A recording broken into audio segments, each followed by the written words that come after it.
If you're looking for intellectual, informed basketball takes and you want to bring in media that knows what they're talking about, look no further than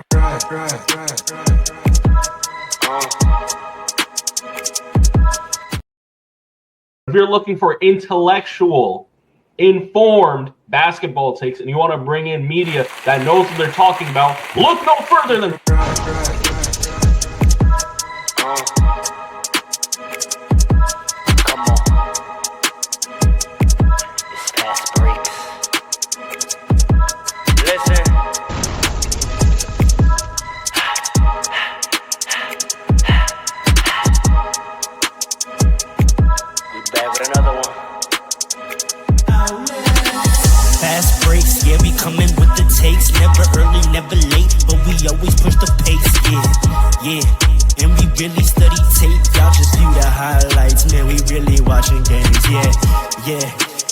watch from the stands. We run 3-man weeks. Paul, Dre, and Allen. Yeah. Way more than a fan. We got love for the game. We don't have to pretend. Got it out the mud like you get it off the glass. I'm the run the fast breaks. Throw me the outlet. Yeah, we got it out the mud like you get it off the glass. Time to run the fast breaks. Throw me the outlet.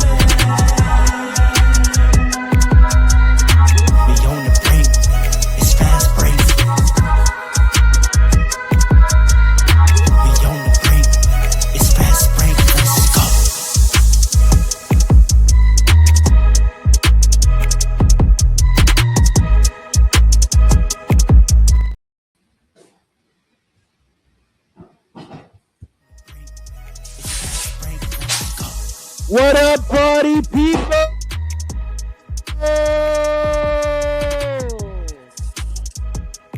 Welcome to another edition of the Fastbreakspodcast. We're so happy that you chose to join us on an audio adventure this Saturday morning. I go by the name Ro, the hostess with the mostest, and you know this. Flatbush. Joining me today, the man in the middle, Mr. Consistent, the author, America's favorite Haitian uncle, King Dre Sakpase. Starting at shooting guard, we call him the sturdy one and the stubborn one, Mr. PRR 1995, Mr. PRR Sports, Coach Paul. One big of yourself. Don't know how you go already. Yeah. By the way, I'm going to be in Jamaica this time next week. I might try. I don't know if I'm going to be here, chat. I don't know, but I'm going to try. I'm going to try and still stream down there. Lovely. And last but certainly not least, rounding out our starting four, the architect, the professional, we call him Morpheus, Alan, the man with the play.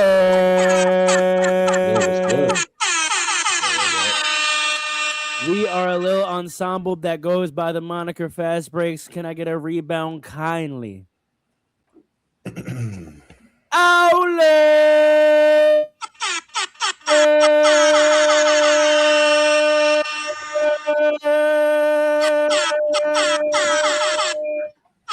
Yeah!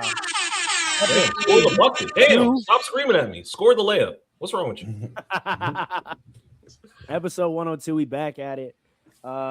You know what it is. Back to our regularly scheduled programming in our format. We're going to start off with Game of the Week.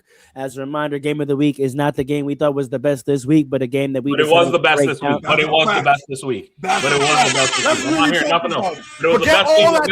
Forget all that chatter. The Knicks got a trophy and an NBA tournament. Can I intro the topic? Can I intro the topic? All of that groaning. That's not. I wasn't even gonna hate. I truly wasn't even gonna hate today. I just won't talk about the game, but I wasn't gonna hate today. I just want to intro the topic. Sure, go for it. Yo, relax, bro. Versatility. Versatility, bro. You know what's crazy? I was low-key thinking the same thing. I was going to let you rock. I said, oh, this brother's moving different this morning, huh? Dude's mad I got curls. It's crazy. And I'm wearing a Wu-Tang shirt to complete the aesthetic. Like, I know what genre I subscribed to this morning. I understand what's going on. He said you live in Long Island. Hey. Oh. Hey, Brooklyn is strong. No, I do live close to Bay Ridge. It's just, you know what I'm saying? Anyway, game of the week is now the game that we thought was the best game of the week, but a game that we chose to break down and give y'all that hard-hitting basketball on-court analysis that is few and far in between out there in the podosphere. So for this week, we chose none other than the NBA Cup final, the San Antonio Spurs versus the New York Knicks. We are going to break that game down for you. Who would like to begin? I think Paul should humbly begin. I'm not going to lie. All right, now can I just make the caveat that remember we can talk our talk in the later segments. Don't gloat and forget to break down basketball. This segment we're meant to be giving the people hoop talk. So, talk your stuff, but make sure you're actually breaking down the basketball, please. I beg. Listen, this is just a precursor. This is the intro. This is just a. I'm not gonna quote Paul Pierce, but this is just a taste. You should no. I'm not gonna finish that. No, because he was talking dead crazy. I'm not gonna finish that. He was talking dead crazy. I'm not gonna finish that. Y'all get the drift. Listen, it's fighting to stay relevant. Anyway, the Knicks are the best team in the East by far. The Knicks are one of the best teams in the NBA. Definitively. What I saw in that game was, and nobody's talking about this, right? Let me get the clear things out the way, right?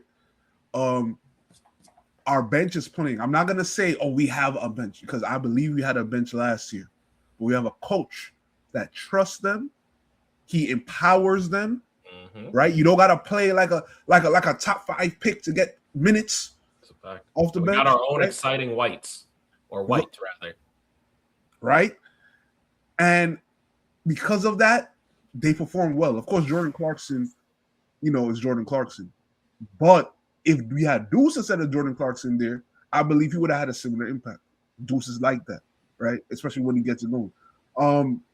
But anyway, our bench is there. Tyler Hero is legit. I've been talking about him for years. Tyler Kolek. At this point, Tyler Kolek is legit. I've been talking about him for years. Yeah. Wrong white Tyler, my fault. But listen, the bench is legit. All right, one of the best benches in the league right now. All right, but let me say this: y'all see Cat playing defense? See a little bit. Yeah. I see a little bit. Y'all see Cat playing defense? I see a little bit. Karl Anthony Towns playing a little bit of defense is a big impact. Makes us a championship contender. I'm telling you right now. All he got to do is rotate properly and don't foul every time somebody that can score the ball has the ball in front of you. You're 7 feet tall. Just hands up, brother. And rotate properly. Because the thing is, he can have his hands up, but if he's late, it doesn't matter. Right. Rotate on time. You could tell in that cup game that the time that they had before the cup game, they practiced. They ran through defensive schemes, right? They didn't even change anything. They just did what they were supposed to do. They did what Mike Brown wanted them to do. And that was the difference in the game to me. The bench and the bench and the defense. Mm-hmm. I want the Thunder. I want to play the Thunder today. Because listen, I want to know how good we really are. I want to know how we defend Shea. Listen. And let me say this: Mitchell Robinson. I've been telling you about Mitchell Robinson too. Mm-hmm. Wemby played somebody that can actually. When Mitchell Robinson made Wemby look like a regular superstar instead of an alien. Mm-hmm. How? He did it by contesting his shots, but he just got the size. He did what everybody else tries to do, but he has the size. Wemby isn't quick, but he just has very long limbs. So one step and he's by you because he stepped literally like around you. Yeah, you know, and then he's just gonna reach around you. But Mitchell Robinson, he might not be as tall as him, but he's close to it, and he's mobile enough to keep up with him and contest the shots. Don't forget the strength. He's strong as hell. He's strong too. But there are other players that are strong that play against Wemby, but he's just bigger than them. He's taller, he's longer, so he just reaches around them. All right. Mitchell Robinson has the size to contest him. That's the biggest thing. So that's why he made him look normal right now. Oh, and let me say this: the Spurs are good. Let me give the Spurs some credit. They're good. The Knicks actually looked better when Wemby was on the floor. You mean the Spurs? Than when Wemby was off. You mean the Spurs? I mean the Spurs look better when Wemby was off the floor than when he was on, right? And part of that might be because of the fact that they have more ball movement because they don't have a superstar that can dominate the ball like that. Of Vassell and Castle and them, they have more touches and all. But at the end of the day, the Knicks are a problem. And I've been telling you, and I said we're going to the finals. Do you believe now? I've been believing. Can I go? Can I capitalize? Okay. Go ahead. All right. So first and foremost, I want to capitalize everything that my brother Paul Robinson just said because everything he said is 100% facts. Okay. From a P's and Q's standpoint, the depth of our bench, and I'm not saying we got the deepest bench in the league, but we got what we do. Though. We have one of them. What really sets our bench apart is the fact that they have complementary play styles with each other, with everybody fitting in the starting rotation, and they can you can sub out in a degree where you're not losing play style, you're not losing production. And that's something that Tibbs did not capitalize on last year. It's something that the Pacers were able to outdo us on. It's something that the Pistons almost did to us, right? Now we have a bench where we don't need Jalen Brunson to be playing 40 minutes, right? And that's something that you see coming into the end. Jalen Brunson can play a full fourth quarter without being gassed. That's a fact. Cat can play a full fourth quarter without being gassed, and that allows him to play a little bit of defense. Got a Huck 40 too. You know what I'm saying? Josh Hart doesn't have to go get, not flop. He's not flopping. He doesn't have to go because he's trying to crash a lot. He's trying to do a lot, and he gets hurt by like his hard play style. So he doesn't got to do that for 40 minutes a game. That's just more opportunity for him to get hurt. So we really have – I can't stop talking about the bench enough because they were such a big difference to me. And you see it on the other side because the Spurs didn't have a bench that could respond as well. They really – even though they had Wemby coming off the bench, it was really just like a sub-starter thing, not really like he was their bench player. He wasn't really doing a whole lot of damage with the bench unit. And the other thing that just from a P's and Q's standpoint, and Paul said this, it looked – like the Knicks practice defensive schemes, particularly to the Spurs and or to the Thunder, because the exact game schemes. Give me some examples. Number one, Mitchell Robinson being able to just be out there in front of Cat, contesting shots. He can do the same thing to Chet. He can do the same thing to Isaiah Hartenstein. Okay, they're able to switch off De'Aaron Fox. He's being run off the line. He wasn't getting a lot of open threes. When he was getting threes, they were contested. He was missing. I think he went for 5 for 16. So he was forced to go into the lane to get mid-range shots. And when he did, he had to go through Cat. He had to go through Mikal Bridges. And eventually he had to run into Mitchell Robinson. And you ain't doing nothing to Mitchell Robinson. Let's just keep it real. So the fact is everyone's rotating in a way that is forcing guys. Like if you're getting shots, right, these are the shots that we can live with. All right? Now, the part where I caution the Knicks is when you run into a team like the Thunder, right? Because the Spurs, good team, they're not as good as the Thunder. When you run into a team like the Thunder, the danger of that is they will hit shots. They're a team that if you give them, even if you're rotating, you're forcing guys off, right? They have their scheme is to get to the middle. Their scheme is to get Shea going to the mid range. Their scheme is to get Jalen Williams going to the mid range. So that might be one other adjustment we have to make. But from what I saw, it was a stamping moment, right? To say, the Knicks are here. We are playing in a way we're playing in a way that that opens up the floor to a lot of guys. And also, because we didn't say. Man's out of here. Might have temporarily lost Dre. Let me say something real quick, though. Let me say something Paul, real quick about Mike Brown. Mike Brown is doing things I don't think Tom Thibodeau would have ever done. I agree. Playing Tyler Hero with Jalen Brunson. Kolek. My gosh. Playing Tyler Kolek with Jalen Brunson is something he would have never done. Yeah. Playing 2 small guards. 3, actually, yeah. 3, I mean, if you call Josh Hart, yeah. Like at the same time. Clarkson, yeah.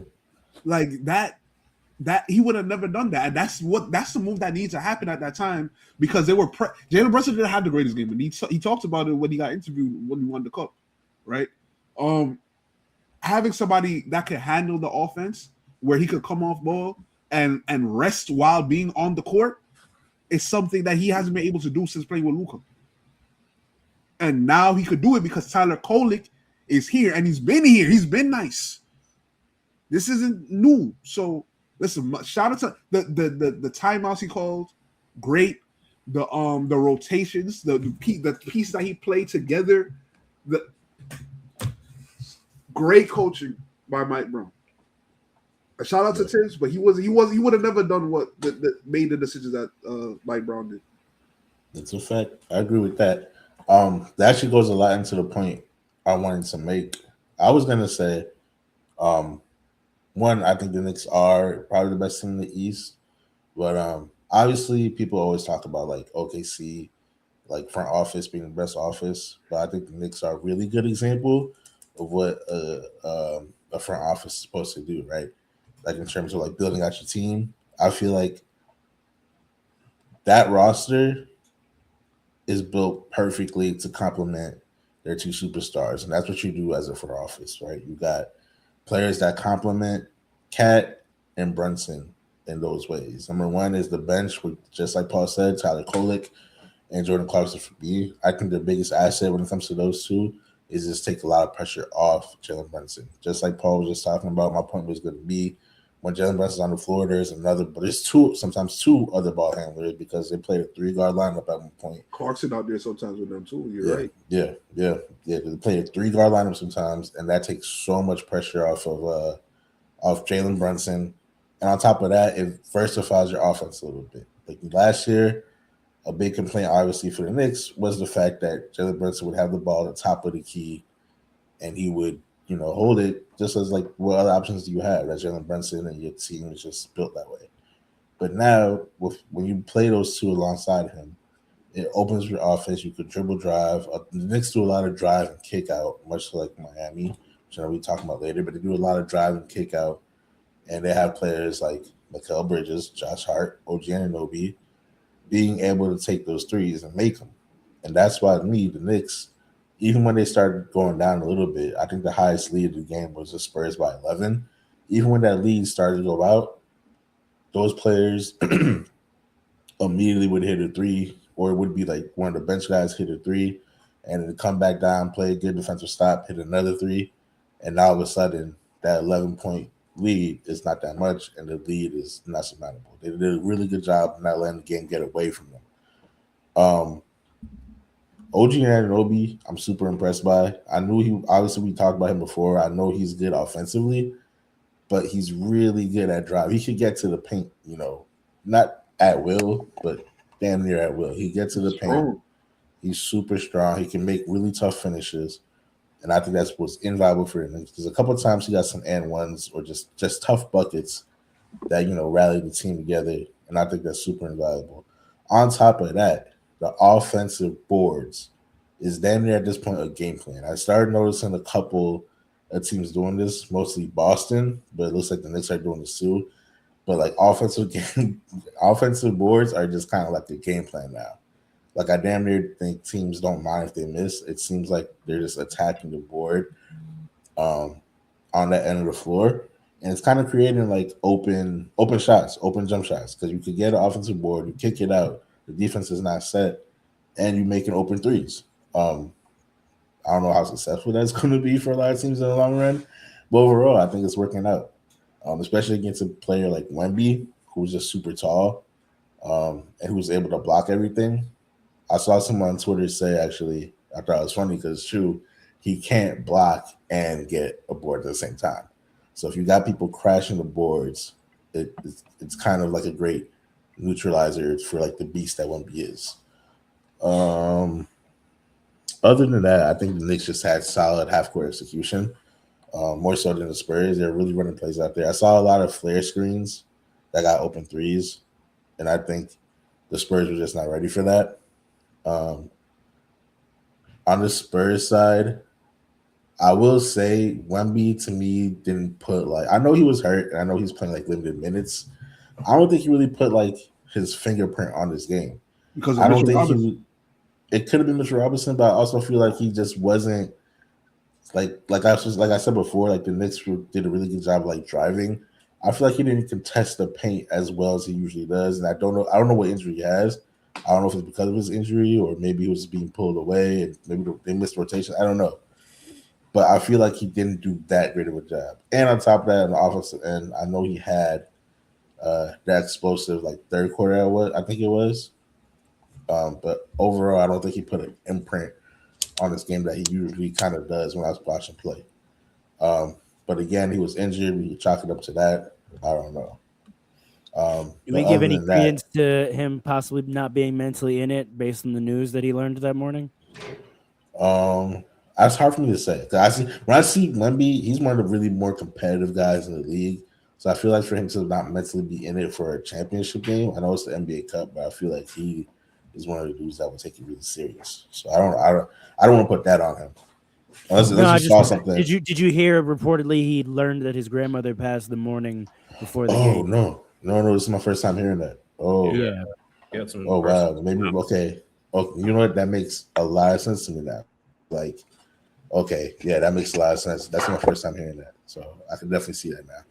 That makes a lot of sense. Condolences to him and his family.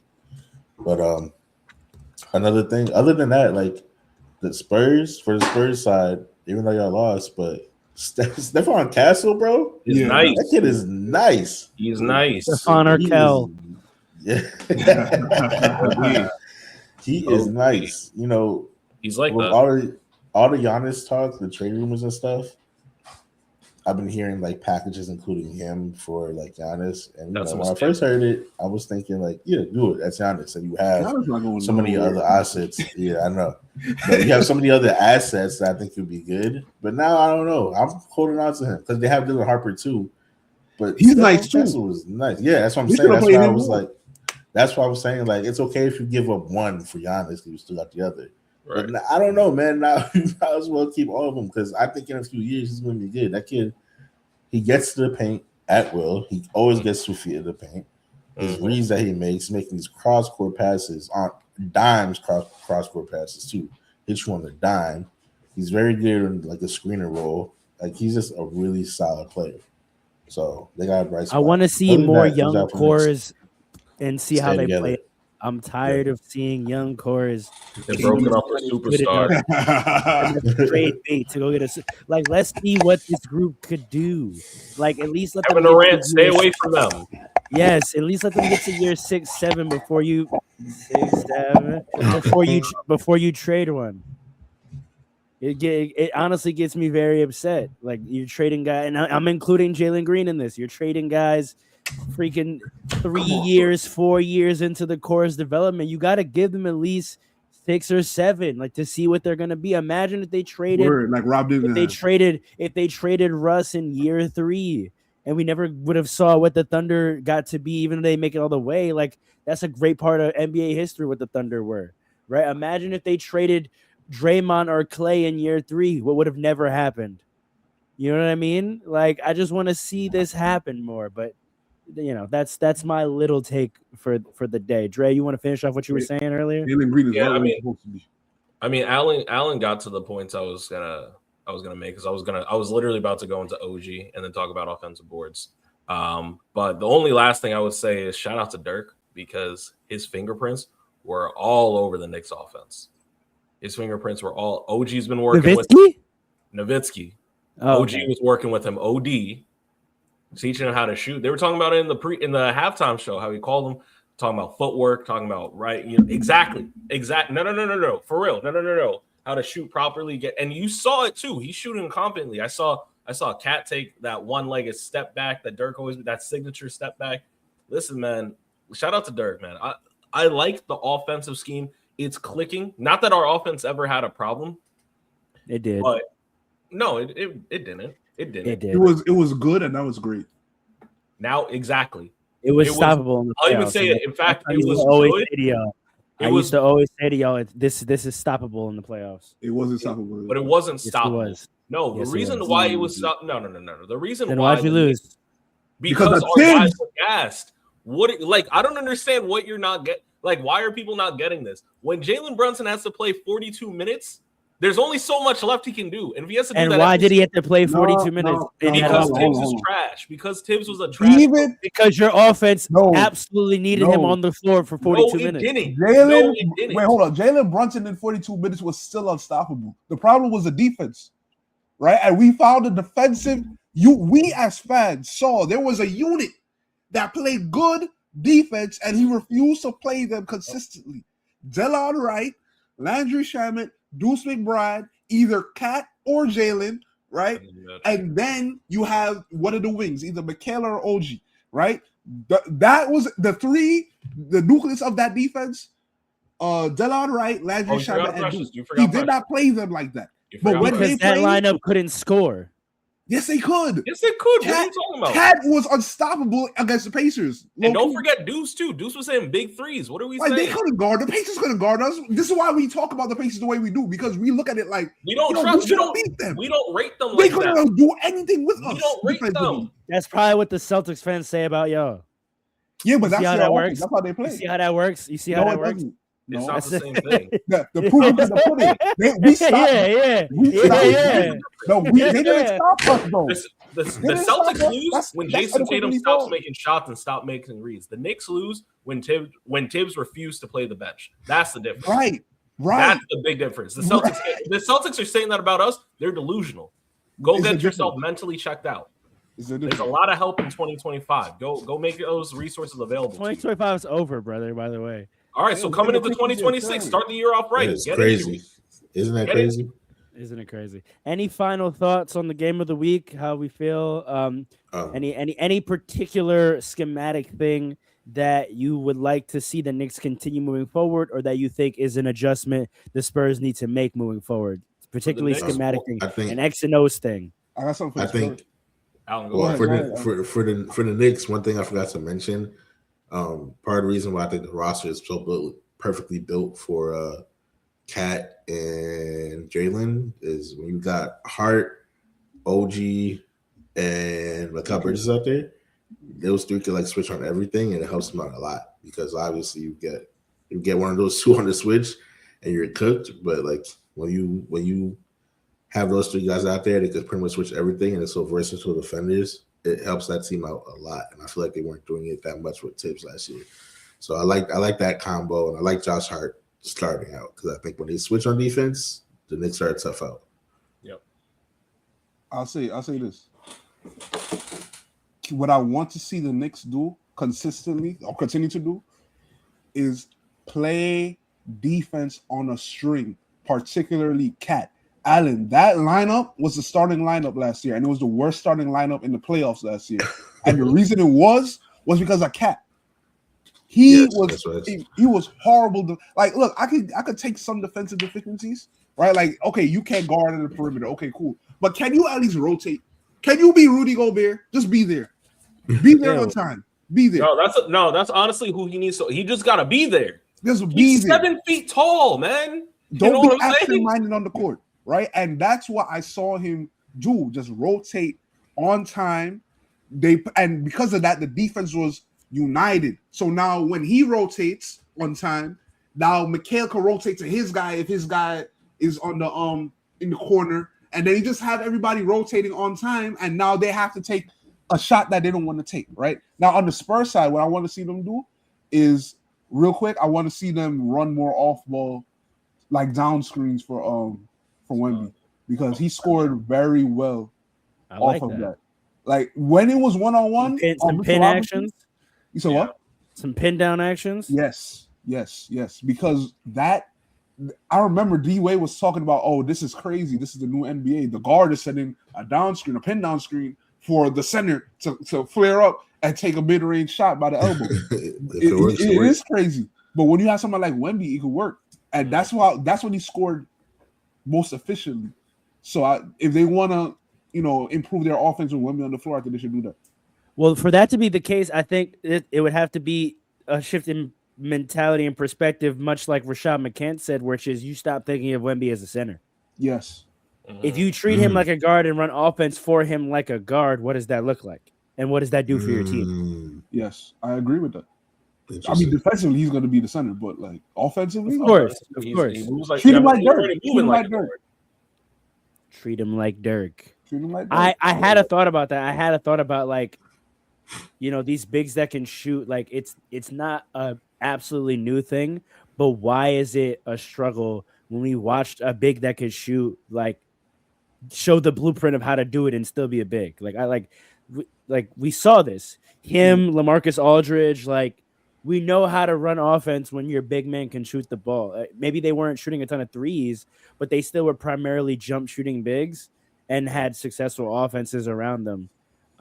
So that's why I'm always sort of perplexed as to why like certain teams struggle to figure out how to use their shooting big in productive ways.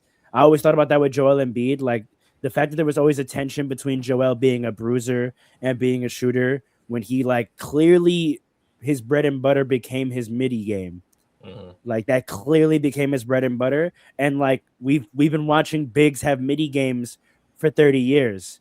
Like I don't understand why they couldn't quite figure that out or what the spacing needs to look like or whatever. Like Kevin Garnett, killing in the midi for 15 years. Like Tim Duncan killing in the midi for 15 years. Like I never understood that. David Lee. Come on. It's funny because it was the era after them where it was a bunch of super athletes. And what was the biggest thing that we kept saying about those athletes? Oh, if they could just get a dependable midi. Yeah. Right, like the Blake Griffins of the world, the Dwight Howards of the world, the Amari Stoudemires of the world. Like when that generation came in, that is what every NBA analyst pined for. They were like, "Oh, if this guy just gets a little midi, this team will be unstoppable." And now you got bigs that can shoot threes, and everyone's like, "Oh, what are they doing? Like what? Like, what do you mean? Like, it doesn't make any sense. It doesn't make any sense why people are so confused and why they don't know how to do this." But that's again. Thank you. I like that school. I like that because I just said Brook Lopez. I like that comment. Brook Lopez. Yeah, he had a nice little midi. Can I just say this? If the only thing I want to see, Cat's going to be the focal point of what I want to see more from the Knicks. Obviously, I want him to rotate better. I want him to continue to play. I like to see him go from a little bit of defense to a moderate amount of defense. But the person I really want him to make a phone call to is Brook Lopez. Can I ask you a question though? Sure. So Paul said the problem with defense is his timing on his rotation. Do you also think that's the problem schematically, does the coverage need to change to accommodate what his flaw is? No. So here's it's a twofold flaw, right? And there's an analysis that we had about Luka where Luka is doing so much offensively that he's gassed by the time it's time. I don't prescribe to that level, that type of thinking, but go ahead. That's fine, but that's how Cat thinks. That's how Cat thinks. Listen, I can't always be there for defense. I'm dribbling. I'm doing all. No. I don't think that's his mentality. No. Use your energy on the defensive end. All right, your shot. Can I tell you what I'm thinking with this question? Like, sure. What I'm thinking schematically is like maybe stop using Cat as low man. Like maybe because he never rotates on time. He got to. But why don't I saw the Celtics do this during their championship run? They had Porzingis as corner defender. They didn't use Porzingis as low man. They used Horford as low man because they knew Horford would make his rotation on time. And Porzingis was long enough that he could shade and still get back to the contest on weak side. So why don't you put Cat on weak side and have Mitchell or whoever the other forward is be low man? I'll tell you why. Because real quick, I'll tell you what. Because first of all, that puts more pressure on Mitch to start. and play heavy minutes. Yeah, we don't want to do that right now. You don't want to put that much pressure on Mitch because he's injury prone. We know that. That's number one. Number two, Porzingis will still block a shot. Correct. On the corner. Yeah, but it's easier for he's weak side, right? Porzingis has had a similar issue when he was with the Celtics, like coming back from injury on and off the court all the time with his timing, right? And so they didn't have him be low man. Plus, people weren't really afraid of Porzingis. Like they would go try to dunk on him. People didn't really try to do that. Who's not afraid of Porzingis? What are you talking about? We're talking about at the time, brother. We're talking about it like the Celtics time. People would go in and try to do what they need to do to that man. So they switched and they moved him to the weak side where he could come over and use his length to get blocks and still recover out to the shooter if they did a skip pass. But they used Horford as the low man. Horford stronger, more low center of gravity. He would stand in there and be more of a physical in position. So that's my only thing is I've seen in recent years NBA coaches play with who's the low man and not just assume my 7-footer or my center has to be my low man. But my point is that Porzingis is not as much of a cone on the perimeter as Cat. That's why I said he could block a shot. Like all you gotta do is rotate the ball to the. You could bump him out if they skip it. Like I'm saying on the weak side, if they see Cat over there and they skip it, and then first of all, no one's gonna try to ISO in the corner. So if they skip it to the corner to try to, they do it on Cat. Cat is horrible. If they skip it, but you know why? Because Cat could just shade baseline right to the low man. I don't trust him to do that. You don't trust Cat to shade base? I don't trust him. They're gonna blow by him. Watch this guy. No, but that's fine because again, if they blow by Cat, they're running into your good low man. But that means you need Mitchell Robinson there, and now he has to be there. Correct. Okay, but I understood that point. I was just going to the point of saying Cat can't play weak side. I think he can. I think he can get back to contest by the time a skip pass goes over, and I don't think they're gonna ISO him in the corner. And if they pull him out to ISO, you just bump switch. I don't know if that's true because here's going to be the a lot of teams do this. By the way, I want you like a lot of. You're right. It's just a lot of work. Name the teams for me.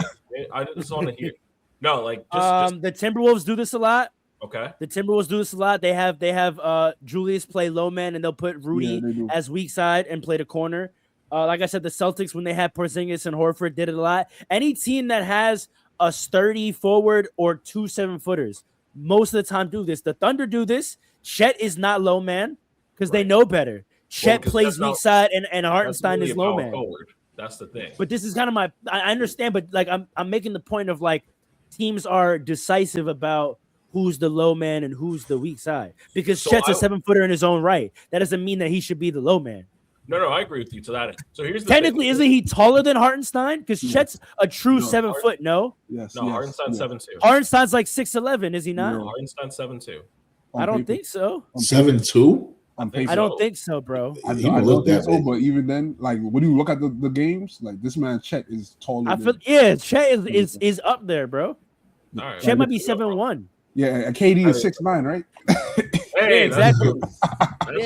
That's true. Either way, these are the examples I'm pointing out where like you don't have to have like you can play with who's low man. Pause. If Mitch wasn't as injury prone and we could give him and we didn't have to put him on a minutes restriction, I would actually agree with you. I would go get somebody. We got Huck for you already. And that's the problem. I don't want to go get somebody. I don't want because I like the team as presently constructed. I think we have enough to make it happen. The problem with your analysis, and it's not really a problem with your analysis. It's not a full consideration of the personnel because that would force OG to have to be the low man, and I also don't want that either. He's such a gifted perimeter defender. I'm not mad about that actually. You know who would be a great low man? You know who's a great low man? Hart. Low key would be a great low man. 6'3", brother. Yeah, he's kind of small for that. Yeah, but he's gonna take those charges. He's 6. Yeah, but like after a while, you're worried about him getting dunked on. You got one. He's gonna get there on time, so you're just worried that they're gonna. That's also putting a lot in the refs' hands, and a lot. And I don't trust the refs either. Yeah. I don't trust the refs. I mean, the bigger they are is so you're basically just saying instead of hoping for a charge, you're hoping for a block, which still puts the pressure. No, on I'm hoping for a contest. I'm hoping for a contest. That's it. That's at the rim. Yes. Yeah. Yeah. Or like right before it at the block. Just be there. That's why Paul and I are OG as low man is kind of tough. I'm not that's lie. tough. But that's why Paul work. But he's been getting injured. Yes, he has. It would put a lot of mileage on his body. Honestly, he had a dunk the other night, and I got scared. I'm not gonna lie to you. The way he came down, way he came down, I feel like, but here's the thing. I feel like I'm just talking about a coverage option. Like, I don't think this has to be your main full game coverage, but I feel like in high moments, like you should have a package for that. Like you should have it. All right. I mean, but that's the thing. You call it 2, or you call it gold or whatever, but you should have a defensive coverage package. But here's the thing: it's cat the fuck out of there. Like, you know what I'm saying? Like, you need to have it. There are coverages. There are coverages we have where we do that, and they almost and this is why Paul and I are trying to tell you. Every time we try to do this, which is why we stopped doing it, Cat gets scored on. You see, all right, in the corner? Yes. Wait, hold on. How?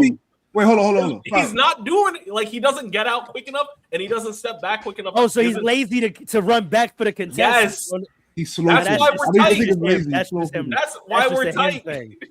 That's just hold on. If you don't rotate on time and he also doesn't retreat to contest the corner on a skip, that you're just lazy. You're just a lazy piece of shit. Like, we're lazy. That's why we're mad. Farrell, hold on. You see these clips of Mikal consistently like talking to a cat on the court after a missed coverage?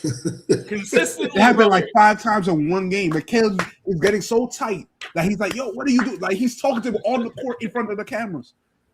You don't want to listen. He's playing decent defense right now. Don't mess it up. Don't compliment. I'm not making a holistic because you're not wrong.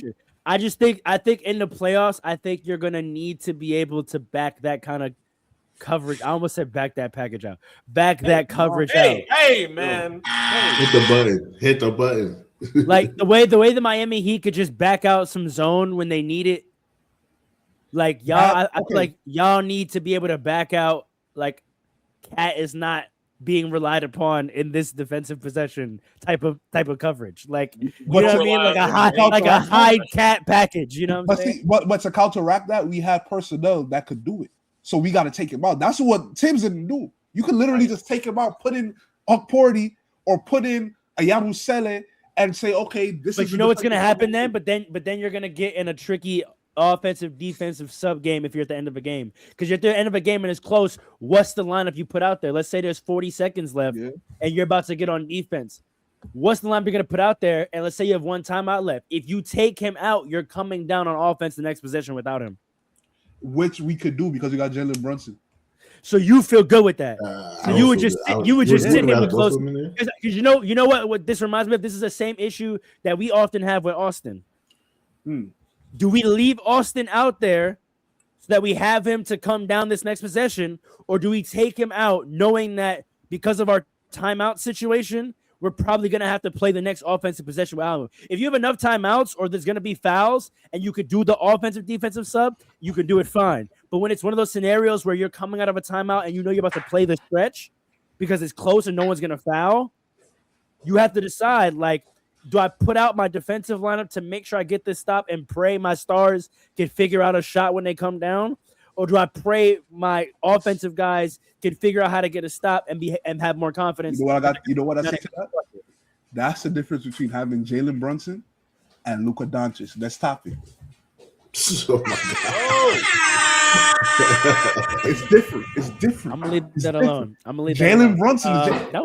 We gotta start talking about that. I'll give you that. The way you did that, I like that. I like the way you did that. I disagree, but I like the way you did that. That was nice. I could say that now. Nice.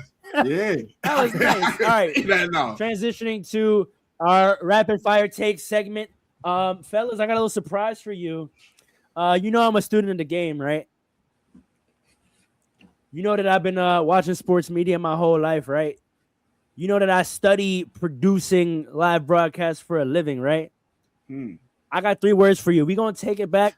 We're going to give them some shades of around the horn, okay? It's rapid fire. It's rapid fire, which means y'all really got a timer. Y'all gotta make your voice going around the horn with the right time, okay? It's on y'all. Y'all gotta make y'all hit it. Type. So who wants to go first? Our first topic. Wait, is this for each or a whole topic? Did the Spurs expose it for each hold on, topic? clarify. We need some clarity, folks. Hold on. Yeah, So I'm gonna start the topic, and you each get a minute. Oh, okay, all right. I'm with it. Look at this guy. Look at this comment. For our first topic, we have: did the Spurs expose a weakness in the Thunder? Who would like to go first? I will go first. All right, Dre. So get it going. What do you think? So the Spurs did expose a quasi weakness, and the quasi weakness is the team has not reacclimated themselves to Jalen Williams being on the floor, and Jalen Williams himself has not reacclimated himself to being on the floor. He shot 5 for 16. He looked very uncomfortable, and the Spurs who also had an injured player. They have learned to maintain that cohesiveness, and almost their play style is almost like Wemby plus, right? Like we gonna do our own thing, and then Wemby's gonna just come in and do what he does, right? Whereas the Thunder have a very cohesive play style, where they are moving and grooving. But over the last few months, they've actually learned how to almost play without Jalen Williams. Now trying to fit him back in has been something that they've struggled with this week. They've lost this week more than they have the entire rest of the season. So I think the problem is they need to learn. The weakness right now is learning how to replay or play again with Jalen Williams. Hold on. Buzzer beater. All right, that's it for you, my brother. Well done. Good job. Who's next? Who next? Paul, you up? I'm gonna take less than a minute. Did the stay? Yeah, like let's see it. Let's see it. Did the Spurs expose a weakness in the Thunder? I like how this looks with the background. This is fire. Say yourself, man. But no. Honestly, I can't say that the Spurs exposed a weakness in a team that has 2 losses. I got 3 losses. 3 losses. That was the last. My fault. 3 losses. I got to see it again. That's all I got to say. Like what? Like sometimes it's just a bad night. You understand? They were bound to lose at some point.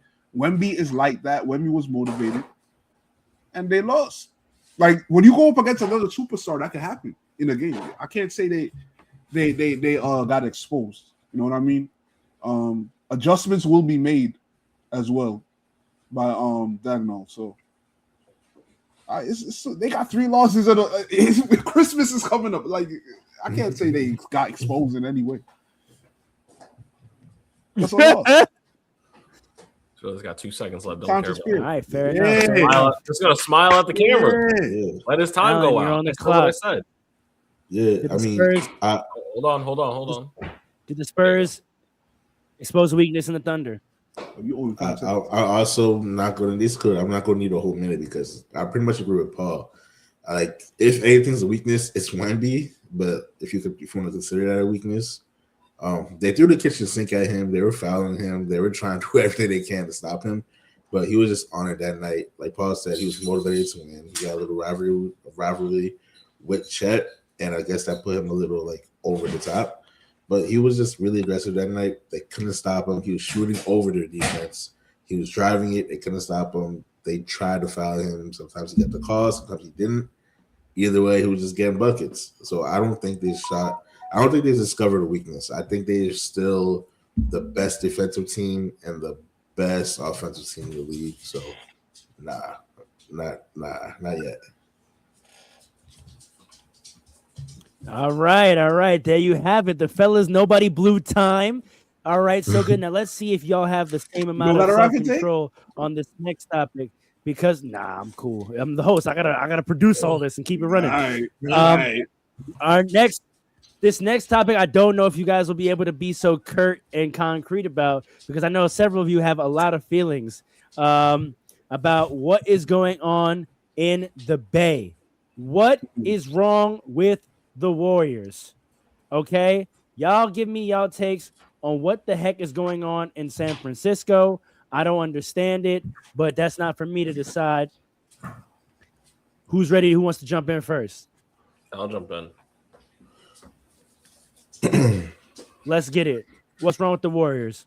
There's a lot of distractions going on in the Bay right now. All right, and these are untimely distractions going around a certain superstar's significant other. I'm seeing a lot of chatter online that I should not be seeing about comments a certain significant other is making. This is what you're taking. Oh! I like your man is trying to go for 5, man. I'm so I don't want to confused. hear any of this. I don't want to hear any of this. And if I'm seeing it, he's seeing it. If I'm seeing it, he's I must have seeing missed something. because there's I do your research. hey, there's a lot of things that are going on. There are a lot of things going on that shouldn't be going on. That being said, now's not the time because there are a lot of other teams that are really good in the West. All right, you got the Thunder, as we just talked about. You got the Spurs coming up. Okay, you got Denver. There are too many distractions going on right now for them to focus on basketball. Yo, Phil, who put that up there? You're done. Thank God. Oh my God. Oh my goodness, great. Oh, what's wrong with the Warriors? Well, I'm not gonna go there because Curry's not the issue, and that's all I'm gonna say. All right, but you see now you're name dropping. They're what? No, hey, don't cut him off. It's his time. Thank you. Listen, they're old. They're whack and they're old, and they made no adjustments. They made no adjustments from the previous year. They're trying to run it back. They didn't fix any issues. Steve Kerr's been overrated. Jonathan Kuminga should sue Steve Kerr for defamation of character. Thank you. For defamation of character. And that is why, listen, and they are lucky that Curry now, because of the ads that he's in, running this whole loyalty thing, they know he's not going anywhere. And they're lucky. But they need to start over. We need to finally see Draymond Green on another team. Yeah, I said it. Ooh, at the buzzer with the scorching hot take. Now you gotta follow that up. Tell me what is wrong with the Warriors. Man, sometimes it's simple as the dynasty is just over. It's ran its course. There's nothing left to do. Like there's the team, just like Paul said, it's a bunch of old dudes on the team. You got Jimmy Butler, you got Draymond Green, you got Steph. Steph is still amazing, but Jimmy Butler is not what he once was, and Draymond Green 31 though is definitely. But can he do that all the time? Can he be the superstar they need all the time?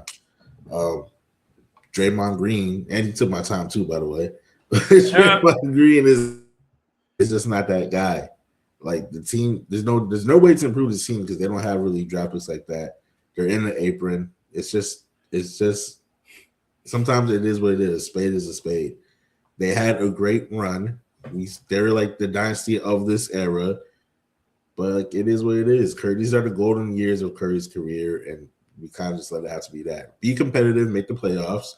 If something happens, something happens. But it's over, man.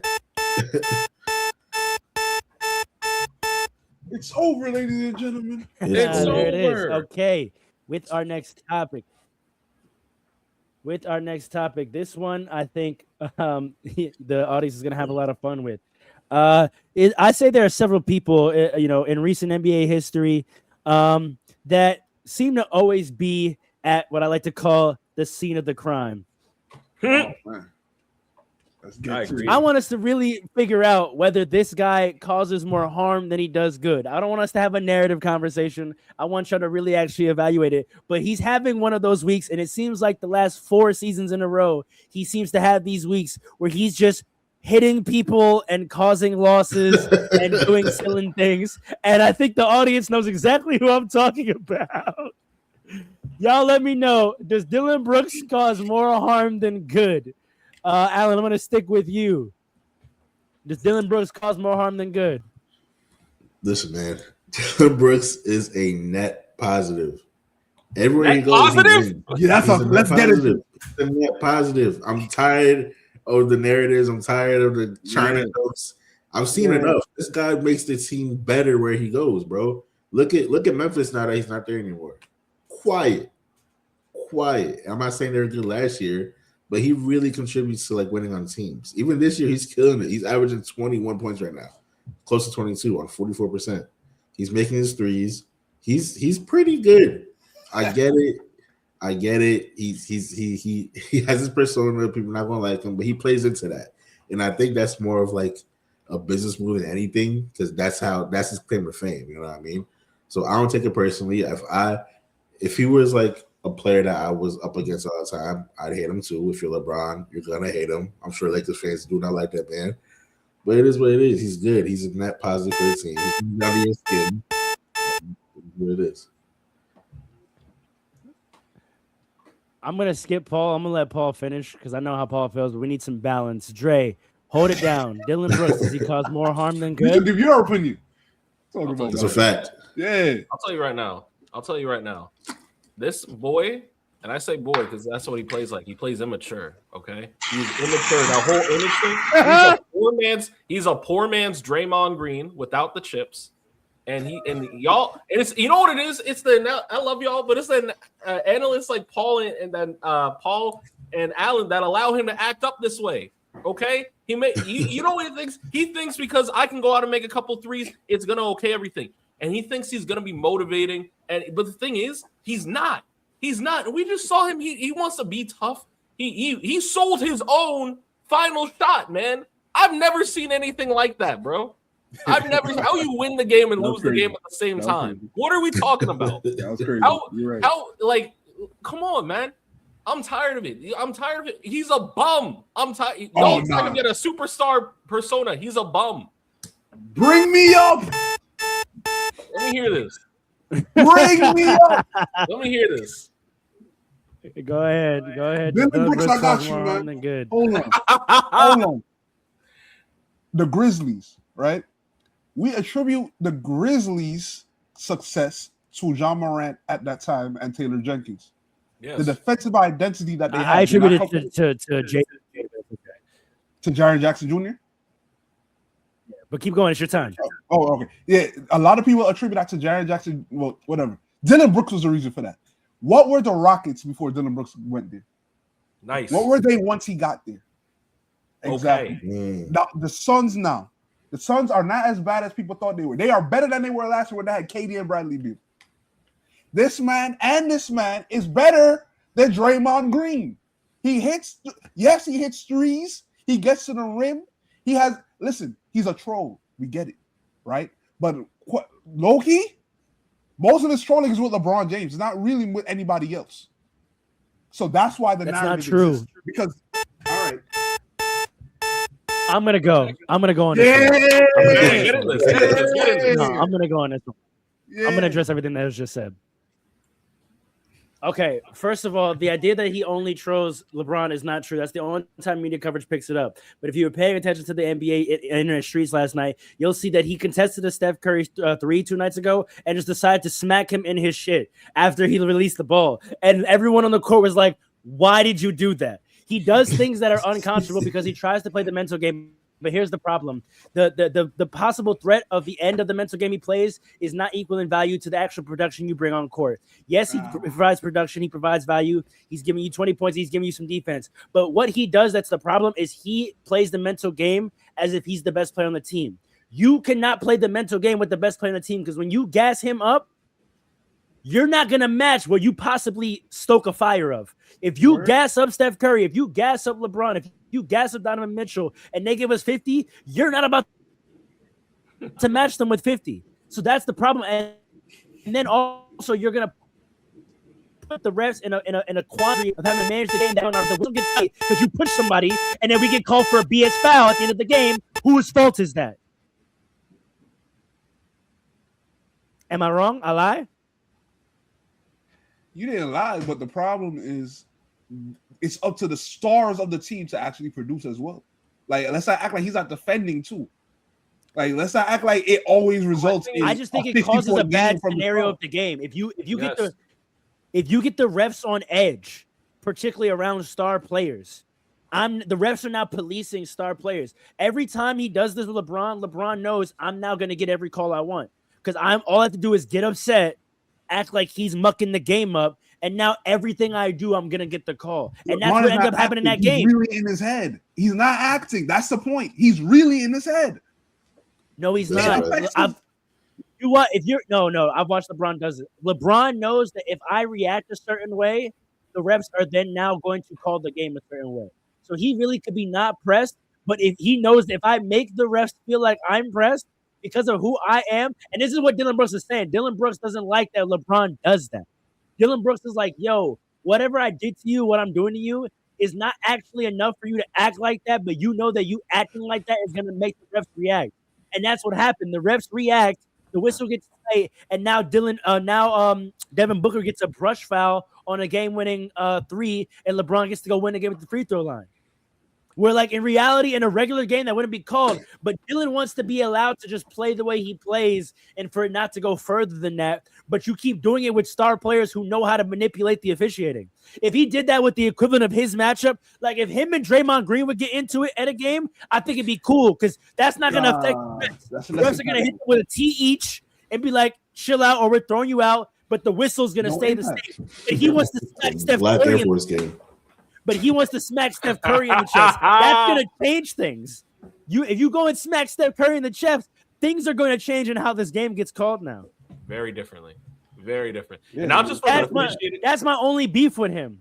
And I just want to touch back on what Pharaoh said before. If you go and talk shit to Draymond Green, he's going to go off and give you a nice 10-point game. If you go off and talk shit to Steph Curry, he's going to drop 65 on your head, on your grandmother, on your ops, on your man. That's why every star player eventually ends up hating Dylan Brooks because you're not about to deal with this. Like you're over there gassing that man up, and I have to deal with this every time he scores. We're not coming down saying, "Oh, Dylan has to score." We're coming down saying, "I have to score." You see what the Grizzlies? My job harder. That's the Grizzlies' problem, though. You see what they've been since he left. He is the guy that sets the defensive culture. Like, why are you mad at him? You should be, as the offensive players, you should be saying, okay, I got to go hard on him because my guy is out here trying to get into the star player's head and he's scoring on the other end as a role player. Nah, I got to do more. But they hated Dylan Brooks for that. I didn't appreciate him. That's the problem. But go ahead, Alan. Go ahead. It's also about doing strategically, too. What? What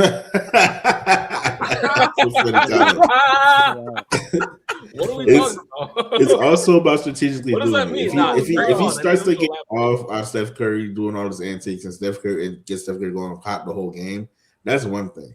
But he's not doing this. Steph Curry is not dropping 60 on his head every time. You know what I mean? I feel like he does it a little bit more strategically. In playoffs, that's always how it goes, though. He gasses up the other team's opposing star. Their star goes crazy. And he doesn't meet that energy because he's not the star on your team. And I think in Phoenix, because he's probably the second best player, this is the first time that people feel like it's somewhat justified because he is going to have some impact. But he's been the third best player, if not fourth, on every other team before this. And you can't be that on the totem pole barking at the star of the other team because you're not involved in this battle like this. Like, ability on the other end, you have to hit a knockdown corner 3. But you gassing up this guy while I have to score 30 tonight, that would get me tight. Leave him alone. Draymond. Leave that guy alone. You don't have to deal with it. Draymond's the third best player, and he did it. It's not always the best player. Oftentimes the agitator is not the best player. What you see when you see two good players, great players going at it, it's because they got a beef. That's different. Dylan Brooks, he has a role to play. Yeah, I never see really Draymond. Draymond isn't an agitator, though. I would call Draymond an enforcer. I would say that's the two differences. No, this is actually a really good conversation real quick before we do the debate of the week. There is a difference between agitator and enforcer. Draymond don't really start a lot. He just finish everything. Nah, don't do. Oh my! Right. He's right. He's right. Oh, you really said that on YouTube? He's right though. Draymond. What does he start? What does he start? Name a situation where he started the issue. Draymond.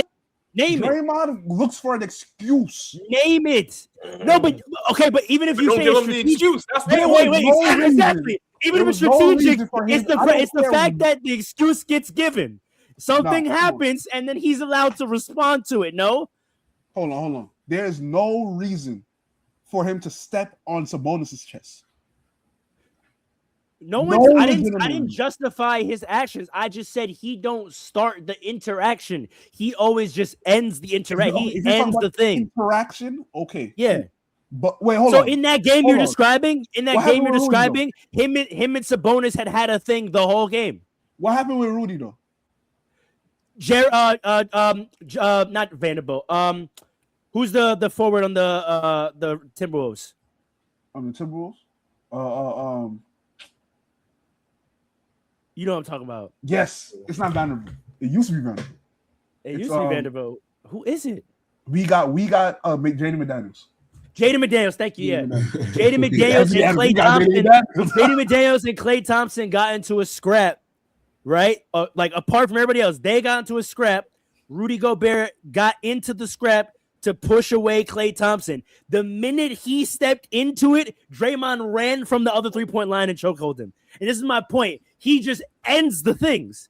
He's the enforcer. Whenever there's a thing happening, Draymond, for the point when Dylan smacked the shit out of Steph Curry's chest the other night, everyone was looking around like because they didn't see it. They're like, "What's crazy?" Steph stood up and yelled out what he did. It was like, "Yo, he just Immediately, Draymond came over and did the chest hold. You know the chest hold that they all do when they're like, "Hey, what's Mark? Hey, you gotta calm down. Yeah. What are we doing? What are we doing here?" Draymond immediately walked up to him and said, Hold on. Are you good, brother? Are you okay? Are you Irie? Are you like? So I think it's a subtle difference of an agitator versus enforcer. Patrick Beverley was an agitator, right? Ron Artest was an enforcer. I think Draymond starts more than you realize. I don't know if that's because I think a lot of players. Not really. Remember what Nurkic said? Remember what Nurkic said? This brother needs some help or something like that. You remember what he said? I think Draymond talks. Like I think if a conversation starts, he's gonna definitely speak up. But I'm not talking about talking. Because that's the thing with Dylan. If Dylan was just a talker, I think I'd love him as a player. But he plays the physical trick game in basketball, and I hate those kind of players. Like you're gonna try to get I'm all for getting away what you can get away with. I believe in that. Like I'm a small guard, I'm feisty, I'm all that, whatever. But do it for your advantage. Don't do it to see how much you can annoy me or physically impact me without getting called for it. Like, if you want to pinch me under the ribs to get a rebound once or twice, cool. But don't randomly push me during an offensive possession just to see if I get upset. You know what I'm saying? Like, the random pushes, like the Steph thing. You closed out. Why did you just smack me in my chest?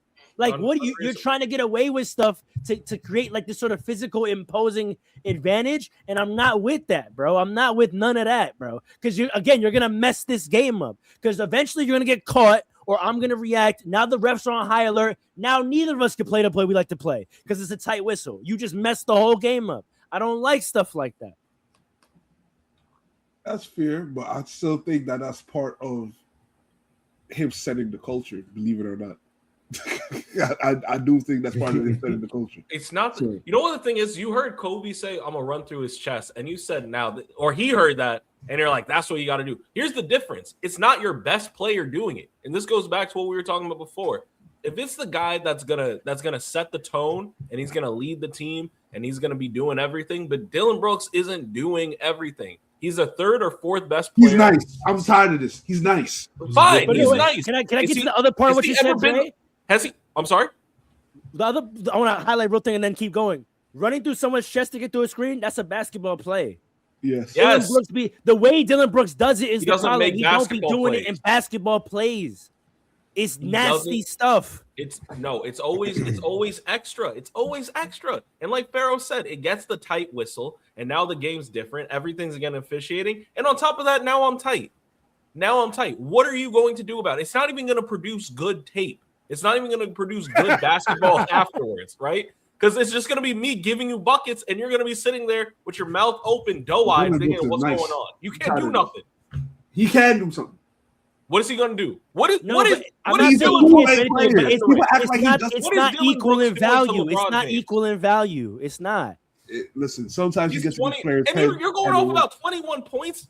in a no defense. Can you era, tell me a time it worked? off. Can you tell me a time that Dylan Brooks' style of playing this game worked? I think. Listen, all you got to do is look at the and records. did it ultimately end with him getting ejected? Look at the records. Look at the records. I look at playoff records. I get it. The reason why he gets contracts and why he gets traded for is because he is gonna give you a plus minus in your regular season. All that I acknowledge, right? But you know me, I don't care about the regular season when I'm talking about a player at a certain level, unless you're 19 years old. I'm not talking about role players. If you are a mid-year to aged veteran, it's about what is your playoff impact, right? Unless you just want to get contracts and get paid. Because then teams will shop you around the rest of the league for the rest of your life, which is what's happening to him, so that we can have a no. Hold on, let me finish though. Let me finish because maybe it's not happening right now, but this is what I'm saying. The blueprint. You could be a regular season addition where we put you on the team to sell some tickets. You're gonna win 50 games, but everyone in the league knows that if you're on the team, that team in the playoffs is going nowhere. You're a non-playoff impact player. Patrick Beverley did it. We just watched it. Patrick Beverley did it. He got added to team after team after team. And you could say, oh, a lot of these teams had really good playoffs, right? Patrick Beverley, he had that mantra, I've never missed the playoffs in my career. Cool, that's great. What did you do when you got there? Nothing, which is why that team eventually moved you again. And so that's what I'm saying with Dylan Brooks. Like, sure, he helps teams in the regular season. He establishes a decent culture. They win some games, 45 to 50 games. They get a good record to make in the playoffs. But ultimately in the playoffs, he plays that game and he loses. It's happened to the Warriors twice. Mm-hmm. I'm not putting it, but usually when you look at the star player of the team that he's on, what do they do in the playoffs? That's the real concern. All I'm saying is the Suns are 15-12 right now. Do you want him on the Knicks? Let me ask you that. Would you take him on the Knicks? Not now. We don't need anybody. I don't want anybody. Before Houston, was it Houston? Was it Memphis to Houston? No, right? There was something else. Right? No, it was Memphis to Houston. Yes, are we sure about that? Yeah, he hasn't been on that many teams. You think he will? I feel like there was a team in between that. No, it was Memphis, Houston. He wasn't on the Magic. It wasn't on the Magic. I didn't say Magic. I just feel like there was a team. Desmond Bane's on the Magic. No, Alan, because he signed with someone in free agency, right? Because the Memphis just didn't re-sign him, right? You wouldn't want him on the Nets, right? It's not that. It was. We don't need him. What is he going to do for the Nets? You need a lot. Of all the things that team needs, you want to take him? No. Why would we want him? We are rebuilding. Why would we want him on the Nets? I just told you he adds. Right. He's not adding anything. Correct. No, that's not what he's going to add. He's going to add wins. That's what he will add wins, but I mean, it's going to be wins for naught, which is the worst thing that the Nets want right now. Again, wins for naught. You only do that when you have a superstar who you have to bamboozle into thinking you're trying to win so that you can keep him, i.e. Devin Booker. OD. They got Devin Booker to sign that extension. I cannot believe it. I couldn't. Oh, don't worry, Devin. We are trying to win. See, we got you, Dylan Brooks. Look at his defensive rating. They got a winning record. They got a winning record. And they're going to have a first-round exit. All right. Again. Let's see. Let's see. You feel me? Like, who are they playing right now? Let's get to Devin Booker's got to get debate of the week segment because I'm really excited for this one. I got another video for y'all real quick. Do I? I thought I did. Damn. I want to see what Pharaoh's dad has to say to this comment right here. What's the comment? It should be great under Bad Boy Pistons. Because they were all on his timing. He will be great alongside Dennis Rodman. It's hilarious. Okay, I got it. Yeah, but like that's the thing. Like, I just don't think he's that good at it. Like, I understand the lineage he's in, but y'all don't think he's like the worst ever at this. Like, he's the one that gets ejected more than not. Like, how often does he actually gas up a player into taking himself the game? Like, he's the one that gets tossed. I think he's better than you all think he is, like as a basketball player, and therefore the impact that you all are saying he doesn't have, I think he actually impacts the game more than that. All right, we're ready. So I'm gonna play a clip for y'all and for the audience. Y'all let me know what you think about it, and then let's discuss for our last segment.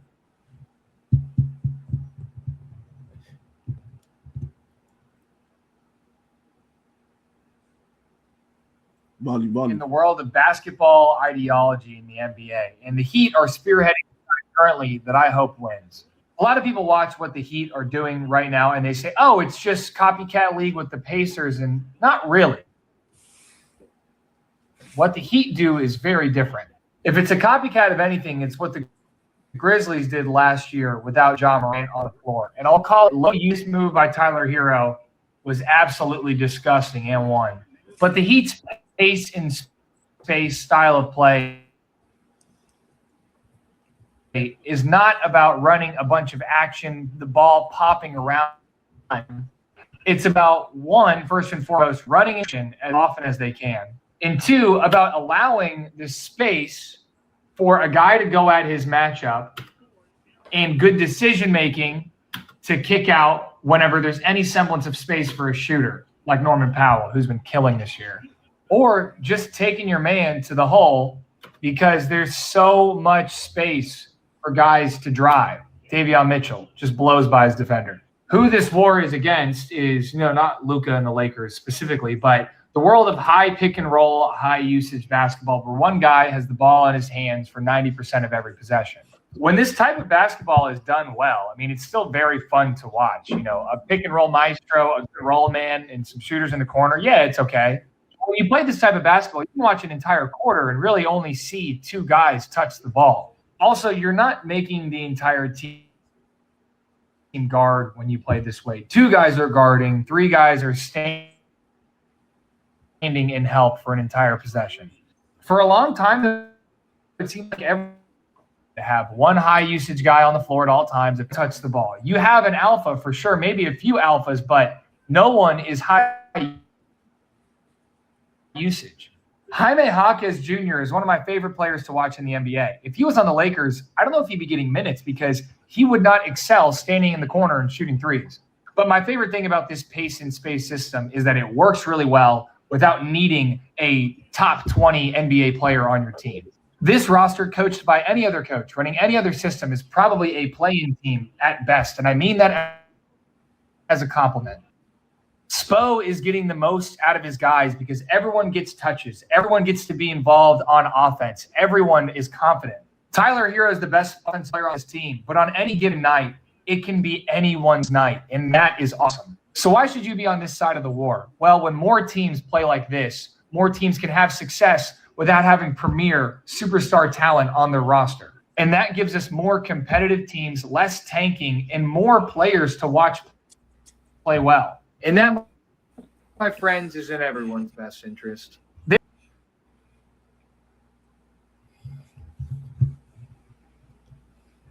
Gents, what do we think? I think just to contextualize this, so the two teams he used as examples of these styles are Miami and the Lakers. I just like to point out, obviously he is advocating for the Miami as an example style. The Miami Heat are 15-13, and he used the Lakers as an example of that style. The Lakers are 19-7.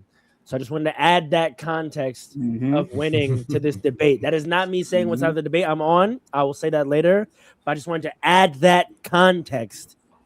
But he also framed it in terms of different interests, though, right? Like he said why we should all root for this. He framed it in terms of league balance and sort of free agency, no more tanking. He viewed it. He framed it from a viewership perspective of why we should all root for that style of play versus the other. So I just wanted to throw all those elements out there for y'all to chew on, take it whatever direction you want to go.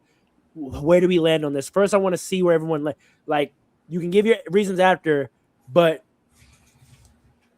I even take it a step more in abstraction. Before I even ask you which side of the war you're on, let me ask, do you all agree that this is a war that occurs and that these are the only two sides? So I don't agree that these are the only two sides because there's a clear hybrid that a lot of teams play, particularly the Knicks play with this kind of hybrid. All right. They have a high usage or mid to high usage point guard or playmaker in Jalen Brunson, but a lot of what he does is dictated by space because you can space the floor so much. So at any given moment, the space is wide, the floor is wide open. He'll get to his midi, he'll get to a floater, or he'll kick around, the ball pops out to OG, ball pops out to McHale for him to either take a three or step in for a mid-range. ball pops out to Cat for him to take a three. And guys can't rotate to that. So there's clearly a hybrid level of basketball that's being played. And I don't know if it's necessarily a war, and it's a war that the league will ever entertain. And I'll tell you why. It's not good for branding. It's not good for the package that they want to put out there, which appeals heavily to casuals. What he's talking about is something that the four of us would actually probably like a lot, actually, just to see high-level basketball, low usage. Everybody gets touches. You get a more dynamic game. Everybody's moving and grooving. I get it. But players don't put that on me, though, because in terms of pro basketball, I'll put – and by the way, this is our open format, obviously, for this segment. Right. I don't know that in a professional setting I necessarily prefer low usage. I feel like low usage basketball, college – youth style of basketball. Obviously, I think overly high usage probably speaks to you having a not talented team or a Chuck on your team. But like, if there's no one on this court that I feel like should have the ball in their hands a lot, then what am I watching? Right. Like, and that's what I'm getting at. That's what I'm not that should have the ball a lot. Like. And I'm not saying it's going to appeal to you in the sense like, oh, I kind of like this. But it's going to appeal to you from your intellectual side because there's something to break down. Casuals aren't doing that. Casuals aren't going to do that. Casuals want to say, oh, where's Bron? Where's Devin Booker? They're not going to say, look at Dylan Brooks making a three. Look at all that space, man. They don't know what that's like, man. And when you know where you see that the most? You see that on 2K with these randoms that come up and think, I got to shoot 45 threes on my Zen. Yeah, all right. They're not trying to get this going, okay? They're not trying to get this going. They're not, and the NBA will never ever endorse this kind of basketball. So if it is a war that's happening, it's gonna get shut down real quick. What do the rest of y'all think? Is this an accurate description of a war of styles in the NBA?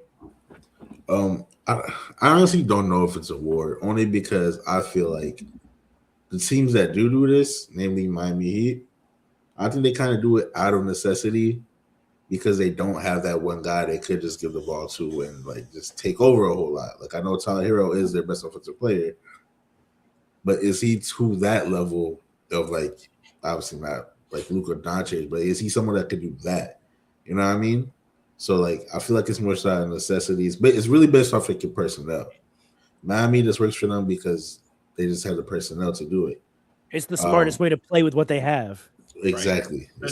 Exactly. Perfectly said. It's the smartest way to play with what they have. And Spoelstra figured, and that's why Spoelstra is one of the best coaches in the league because he figured it out. He's executing it greatly. In terms of like response to everything that he said about the fan, I'm with you, Farrell. Like I say this to people like all the time. When I'm talking about football mostly, but like I say this to people all the time. I'm the type of dude I like to witness greatness. Yeah. Yes. So like, yes. I like to see a player go off on game. I like to see Luka Doncic get 70. I like to see. I love it. Yeah, exactly. I like to see and break a record. I love to see that. So like, the other side of the war kind of breeds that, and because those players are just good enough to do it. When you have a good enough player, you want to give him the ball. You want to give him a high usage rate. I want to see Jokic get all these triple doubles. I want to see all that. As a fan of the game and as a fan of the program specifically. I like what you said, Farrell, about how like this is the type of thing you kind of want to see in like college and high. Like, yeah, I agree with that. Like that's the type of thing I want to see the amateur rankings. But the NBA is full of great offensive players, right? And I want to see them like do that because the NBA, good offense usually beats out the best defense, and so that's what you do. In terms of just like the basketball side of it, like I don't like again, you do it out of necessity. That doesn't necessarily mean it's like this is the best. This is not the best system, you know what I mean? Miami just came off like a couple weeks ago a skid where they lost like 5 games in a row. This like they're not just killing shit out here, you know what I mean? Right. Just playing really good. They have a good offensive system, but they're not killing shit.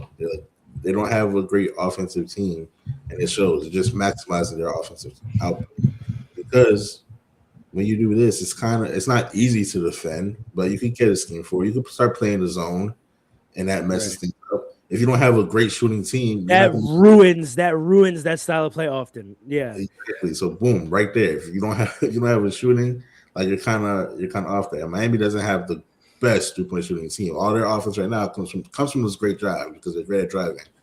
But once you play a zone and you shrink that floor, like that's going to be a tough out in the playoff for them if they go up against the right team. So I want to go back to something Dre said because I think he called it a hybrid. I don't know if I would go as far as to say a hybrid. I would just say that I think there is a version of the pace and space ISO style that does have a little bit higher usage. I do think that there is a war between pace and space ISO and high pick and roll. I just don't like that he's framing usage as on one side of those sides, because I think everything you just said, Alan. I think out of necessity, the low talent teams bring usage down because no one deserves to have that high usage on their roster, and so they're going to be more productive, like with everyone touching it, because you want to see whose night it's going to be. I think I can name several teams that play the pace and space ISO style, but have high usage, and all that means is that the possession is going to start with the same guy more than not. But they're still going to drive, stay space, kick, react, fill, all that stuff. But there's just going to be a person who's going to be initiating the drive more times than the rest of the team, right? If I think about the Thunder, what's the Thunder play style? Are they a high pick and roll team? No, not really. They're a pace and space ISO team. Yes. Do they have a high usage player? Yes. Yeah. And they just won a championship and they're 25-3. You see what I'm saying? So like I don't like that usage got put on one side, but I actually do like the framing, because if I look at the standings, I think for the most part, most teams do kind of fall into one of those two styles roughly, right? Like again, the top two seeds in the West, the Thunder are the pace and space ISO, Nuggets are high pick and roll. The Spurs, and the funny thing is, I actually think what's funny is a lot of these teams that are one way probably could really benefit from more of the other, right? So like the Spurs are pace and space ISO, and they probably really would benefit from running more high pick and roll. You know what I mean? Like the Lakers are literally exclusively high pick and roll, and we could really, really benefit from running some more pace and space offense. Now we don't have the best personnel to do it, but like we really should try. Like you know what I mean? Houston Rockets are definitely a high pick and roll team that should be pace and space more, without a doubt. But they run a lot of high pick and roll. Same thing, I think, with the Timberwolves. You got a lot of long athletes, a lot of guys that can drive and shoot, but you put the ball in the hands of your guy and set him a pick every time down the court, pretty much, right? And we don't love their offense. If I go to the East, to Dre's point, where's the East? To Dre's point, the Knicks are I think the Knicks actually have made this exact switch. Yeah. The usage of Jalen Brunson has not changed, but y'all have gone from a high pick and roll team to a pace and space ISO team, and that's why I said your offense looked better, and why I said your offense was stoppable, because honestly, I do ultimately think unless you have a perfectly balanced floor, high pick and roll offense can get stopped. I think in the playoffs, you need the ability to pace and space, transition, and you need the ability to shift the floor balance and isolate your best player and playoff help. But pick and rolls at the top in the playoffs are kind of easy to guard if a team is well practiced in rotations and knows the personnel. We're just gonna spot switch everything and play it perfectly, right? Unless you have a guy that's gonna manipulate like a Luka can sometimes. If Luka's gonna hit step back threes all night, you have no chance anyway, right? But if you catch a night where he's not gonna hit that, we can guard the high pick and roll, right? Like Luka went crazy against the Timberwolves in that Western Conference playoffs, but when he couldn't go crazy against the Celtics in the finals, the Mavericks offense fell apart. So that's why I think the Knicks made a great improvement switching to pace and space. I think the Pistons are undoubtedly a pace and space ISO team, and those are the two best teams in the conference. The Raptors, I think they're still trying to figure out what they play. The Celtics, same thing. Like, they're kind of pace and space ISO, but I think they use a lot of pick and roll to get certain matchups. So take your pick there. I don't know. So that's just kind of how I feel. I feel like my takeaway was like, don't make usage a thing because I want to see usage in the pros. But I do think that a lot of teams in the NBA do kind of fall along this divide. And I do think pace and space ISO is probably a better winning style deep into the playoffs than high pick and roll. But I'm not fully against high pick and roll. Here's my thing, right? Basketball is about, like on the offensive end, is about either getting a mismatch or getting an open look, right? However your team could best do that is what you do, right? So least talented teams, right? Well, I'll say like this. In college, there's a lot of like heavy sets and plays, right? Because there's not as much talent, so they have to do things to try and get open looks to the best of their ability, right? In the NBA, everybody's talented, but at the same time, there's levels to the talent, of course. The Heat, they are not the most talented team. They're underratedly talented. We played them a good amount already. They played it twice, I think, the Knicks. They have a good, underrated amount of talent, but they're not the most talented, right? They could use some more in order to be a solidified top 5 type of team. It just makes sense, like Alan said, for them to play this way. Why? All they do is look for who has a mismatch and exploit.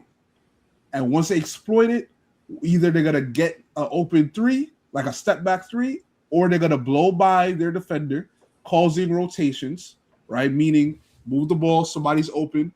If the person that gets the ball now sees the defenders running at them, they could shoot before they get their time or drive or whatever and just get the ball moving that way, right? Talented teams.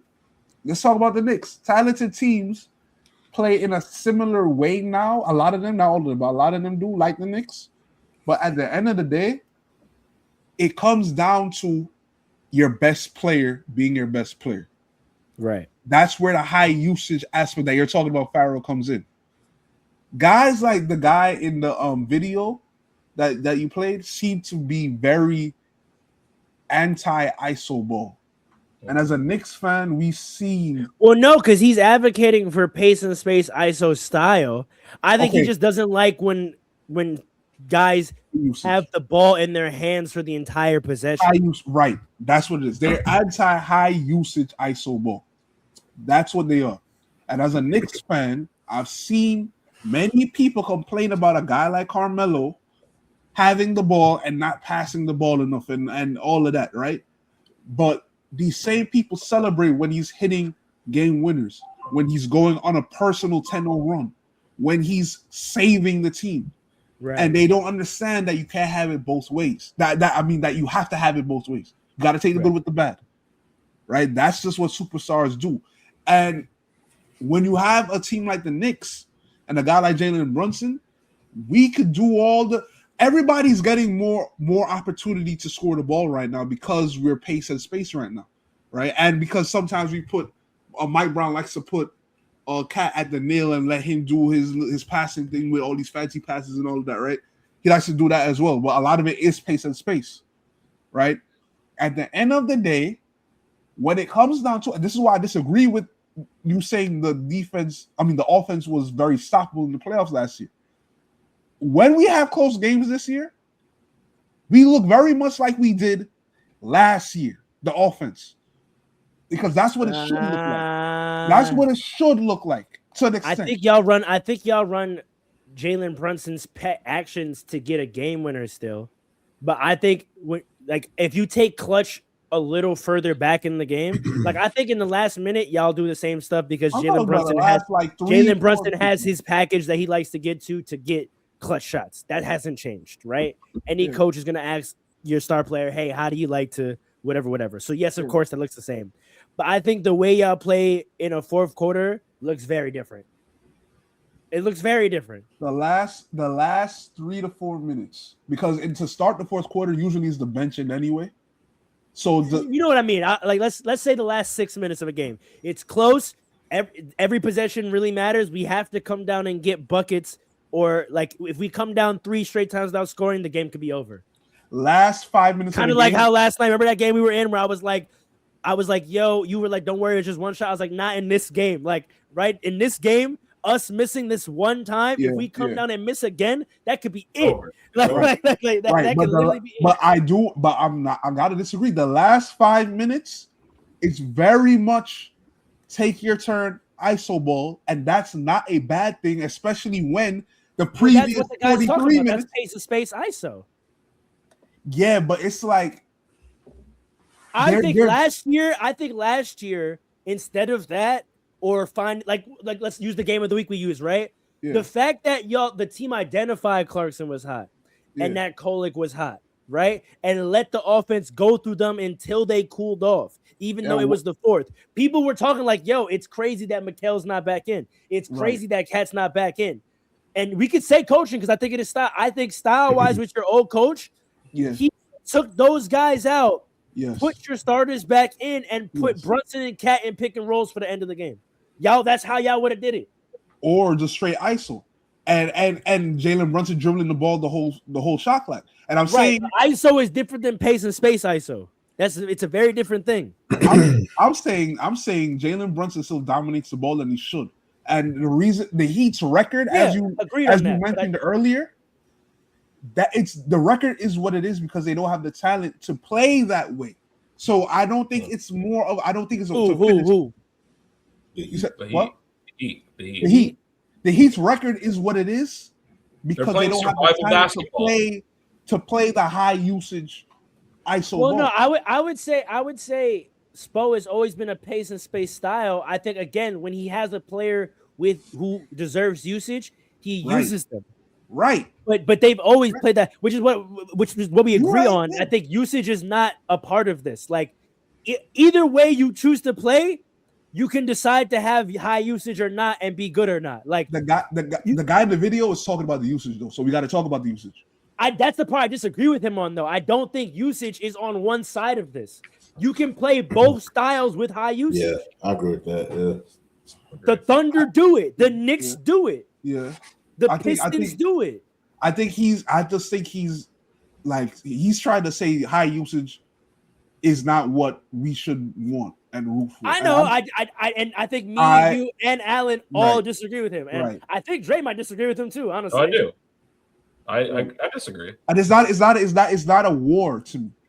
Because I think it is a war. I think the war is the style, though. I think there are teams that have high usage in each style. And I do think there is a battle where there are teams that think they're going to win by putting their high usage guy in pick and rolls. And there are teams that isolate their guy and try to have him attack his matchup and then play off the rotation. I actually said that against way earlier when the Lakers played the Thunder, right? If we want to use like two winning teams that play these two styles, right? The biggest thing I kept saying with the Lakers, it was like, yo, we are not attacking mismatches at all. And Luka's not winning his matchup, so we're not causing any rotation. Right. And so we're just trying to screen to see if we can catch someone sleeping and get someone hot. And the Thunder, that's never going to happen. They're not going to go under Luka so you can hit a three. They're going to play in a good drop where you're not going to get your floater, but also you're not going to have the lob. You know, Hardenstein's going to be able to measure that perfectly, and we're going to stay home on shooters. And so, Luka, you're just going to get into the paint and crab dribble for 10 seconds and eventually try to foul bait. And that's what it turned into. And I kept saying, like, we need to do more isolation of players that have good matchups and attack them and then kick off rotation. So I think there is a war. Like, there is what we do and what the Rockets do and what the Nuggets do. The Nuggets are probably the best in the world at it right now. Like, it works the most for the Nuggets. But the problem is... But the Thunder and the Knicks and the Pistons of the world, I do think that style is a little better. I can't call it a war because it depends on your roster. Like the Pacers last year ran heavy pick and roll. That's what's interesting. I don't know though. I think you would call them a pace and space team too. I don't because they get their pace and space off of a pick and roll most of the time.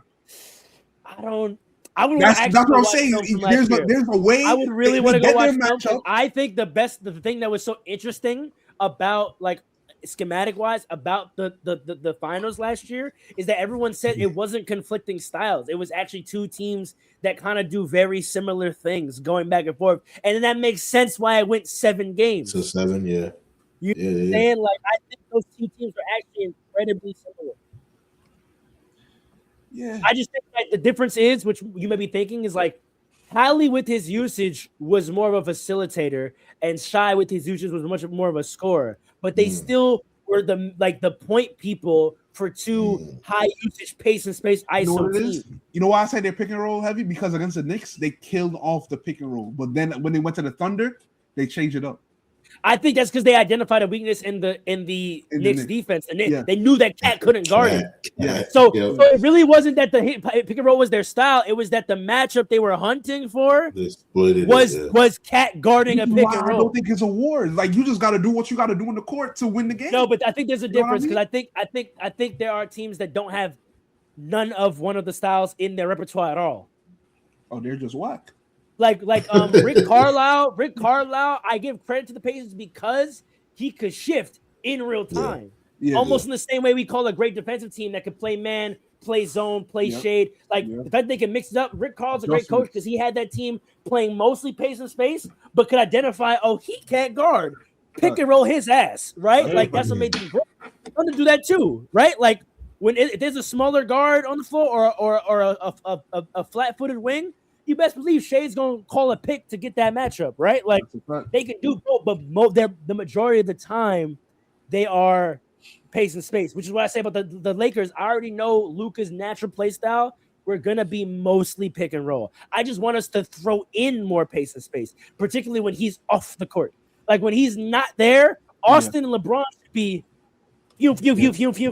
type shit. Yeah, like, you're right. So I do think a war because I do think like there are coaches that don't recognize the value of both and truly think like with their star players, one of these ways is going to work more than the other. Like the Houston.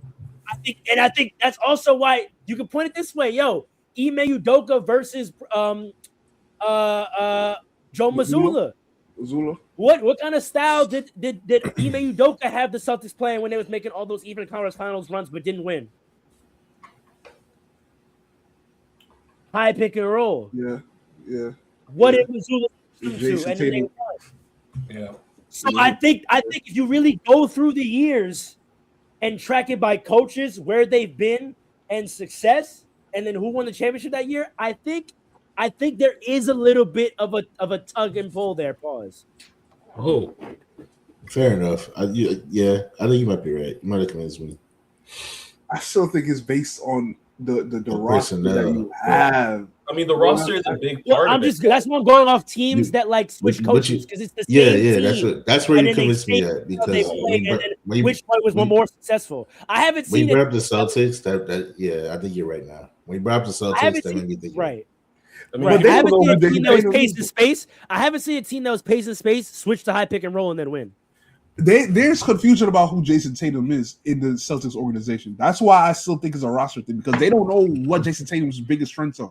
You can't speak I think Mazzulla and Udoka disagree on his biggest strengths. That's right. You know where I stand on that. You know where me and Dre stand on that. Yes, they disagree on his biggest strengths, which is the main reason why the style switch happened. Right. Which Mazzulla got affirmation in it because they won, but what did it do to Tatum's game? That's a fact. And that's what me and Dre have been saying for years. Me and Dre have been saying it for years. That Mazzulla, and he comes from college. He went to the pace and space, and to his credit, they won. But his star player, you kind of nerfed him. You kind of nerfed him because I don't think pace and space are his strengths. I agree with you on that point specifically. I'll say this you too. You feel me? I'll say this too. If he didn't get injured, we could see it becoming his strength. He's acclimating to it, and that's his acclimation to it. I don't like. You know why? Actually, won them the finals. You know why I don't agree with you? Because I think, like low key, like, and this isn't even low key. I think anyone that's paid attention to Tatum, like after probably his sophomore year, he's not a guy. He really is 6'10" for real. Yeah. And like he has a nice handle, but he's not a guy that's gonna blow by a lot of people. That's true. So when he's in pace and space ISO, what is he gonna do most of the time? Step Back and shoot the three. Because he can't, no matter how much space there is, he's not blowing by a ton of guys. But if you pick and roll, he can operate and then precisionally get himself to his spots and shoot. Or if you post him up, he can operate. But you just letting him free flow, he's not a guy that's going to get a quick first step and blow by a lot of guys. So most times he's trying to shift his guy to shoot. But it does work for Jaylen Brown and Derek White. It does, but I think Jaylen Brown could work in a high pick and roll too. That's the thing. They both can play well in one style, and only one of them can play well in the other. But the other one is won the chip, so now it is what it is. I've been said Jaylen Brown should have left, but okay. But he can play well high pick and roll though. He can play well high pick and roll though. You said what? Where he gonna go? Figure it out. But besides that, Jaylen Brown can play well in a high. Jaylen Brown can play well in a high pick and roll though. He with the ball in his hands, but when he's watching Jason Tatum do it.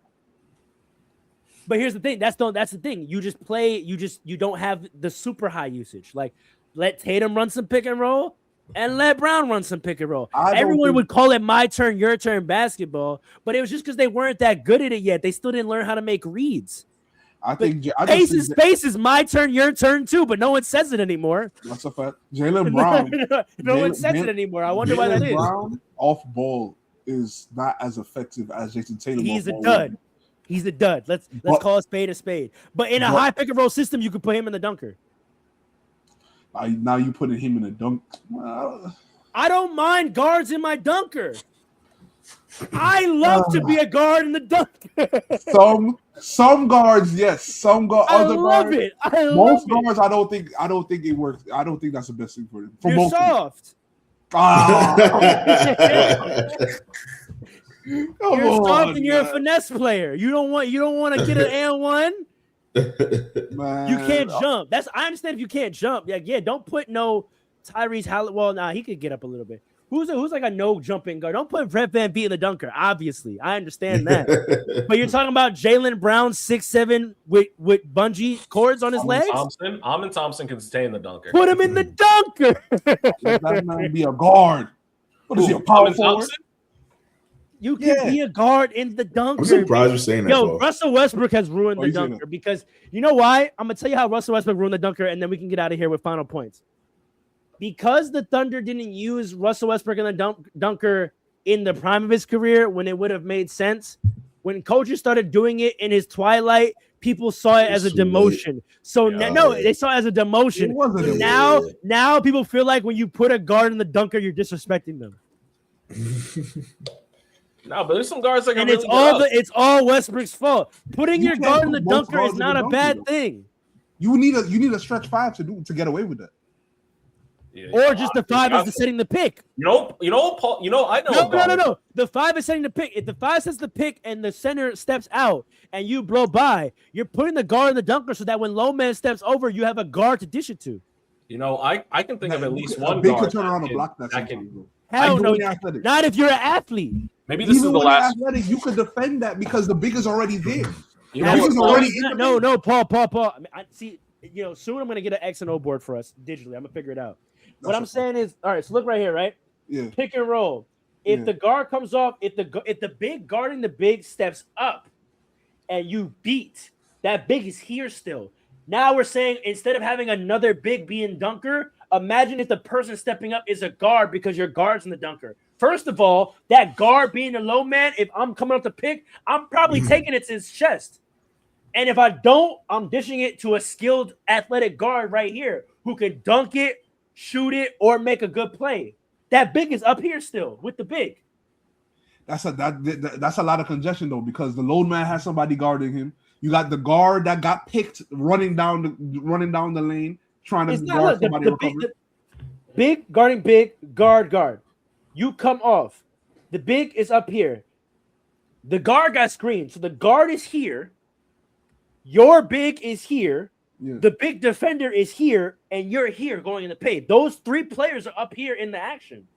It's now 2-on-1 with the low man. You're just figuring out who the low man is going to be. Is it going to be another big because you put your other big in the dunker? Or is it going to be a guard because you put the guard in the dunker? But you're creating a 2-on-1 advantage. Now, to your point, if you're playing two bigs, your other big has to be a spacer over here for sure. Yeah. But if you're playing one big, once you pick him out, it's clear. I understand what you're saying. But you got to understand, like, when you have that level of, for lack of a better word, congestion, the rotations are easier. You have to admit that. Now, because they are smaller players now, we're talking about in the paint defending. Well, yes, because that's what I advocated with the Knicks. Like, there is a give and take there. Like, having a skilled player in the low man sometimes is a problem. Because I could stunt. I love being low. I can stunt and make you bobble and still recover. So your point is correct. Right. I just think in terms of verticality, when you put an athlete there, I could just throw it up. That's a fact. That's a fact as well. Now, there's going to be less threes in that, and the NBA. You know what the coaches. But here's the thing, though. Here's how you get the three. Once I do it once or twice, what happens? Low man stays. What do I do? I slide my shooter behind the guard I put in the dunker, and now you can't come off. I'm gonna skip it right over. So I come off. Boom! If this guy steps up, they're gonna body touch Jaylen Brown in the dunker because they don't want the lob. I'm skipping it to the corner. Now we've solved your spacing problem, right? Running pick and roll. You're like, well, we can't use Jaylen Brown because he's not a great catch and shoot on a corner. Okay, put him in the dunker. Once we get one or two lobs, they're gonna touch him. I now have the spacing I needed. Now when I come down, they can't help off anybody. Either I'm scoring, Jaylen Brown scoring, or I'm gonna get that corner shooter. But then is that maximizing Jaylen Brown's strengths though? You're kind of taking away all his nicest. No, it's called balance and sacrifice because Jaylen Brown's gonna get to be on ball. Always. Again, we don't play permanent positions if we're playing high level NBA offense. These are just certain plays. It's a problem when Tatum's on ball. Jaylen Brown spacing when Tatum's on ball is an issue, not if you put him in the dunker.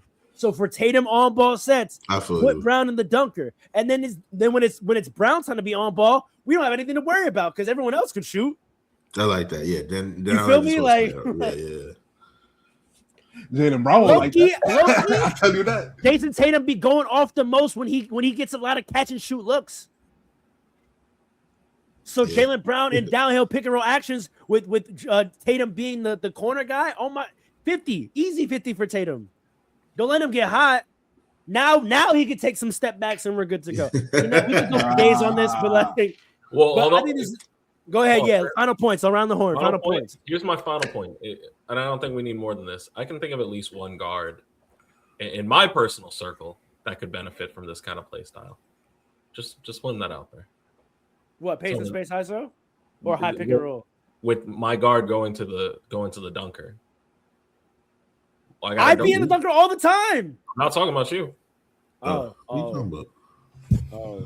man, he started mess again. I'm not starting any mess. I saw it twice last night. They were very effective.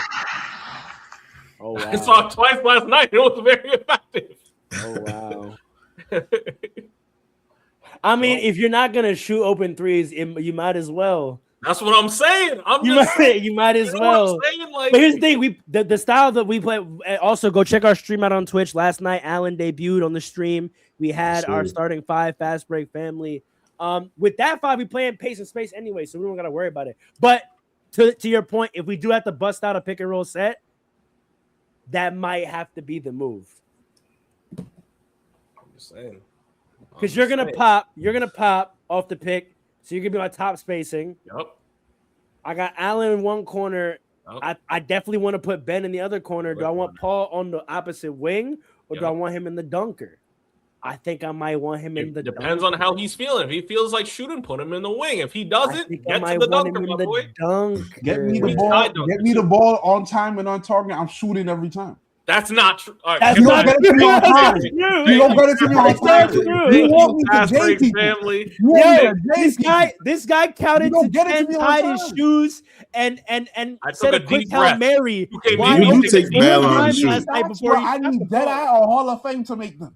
No, you don't. You get yes, I do. Yo, you know how many times I'm open? End the stream. And then you give it to me. The ball's tired. floating in the air. I'm waiting. By tired. the time I catch the ball, I see a man right in my face. You say shoot it. I'm tired.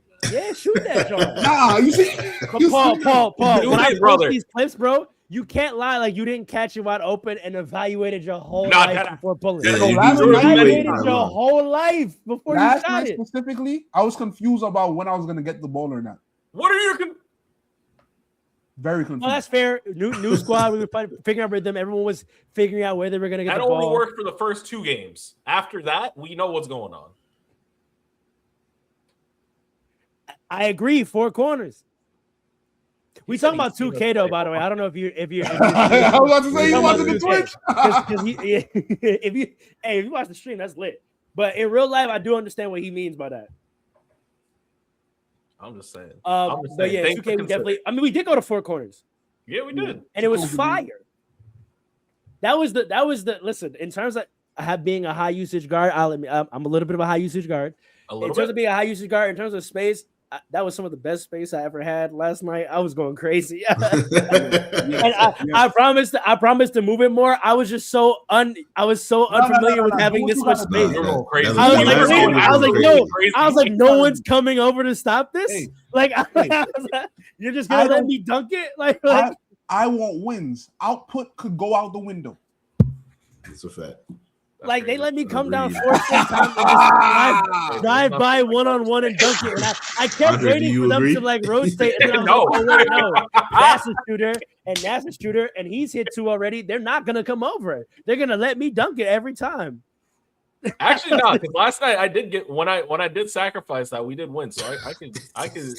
And that's it for us this week, ladies and gentlemen. I hope you've enjoyed another edition of Fast Breaks. Light it up.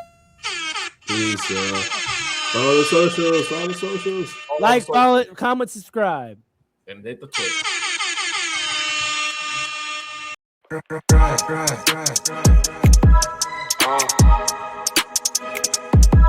Come on. It's Fast Breaks. Listen.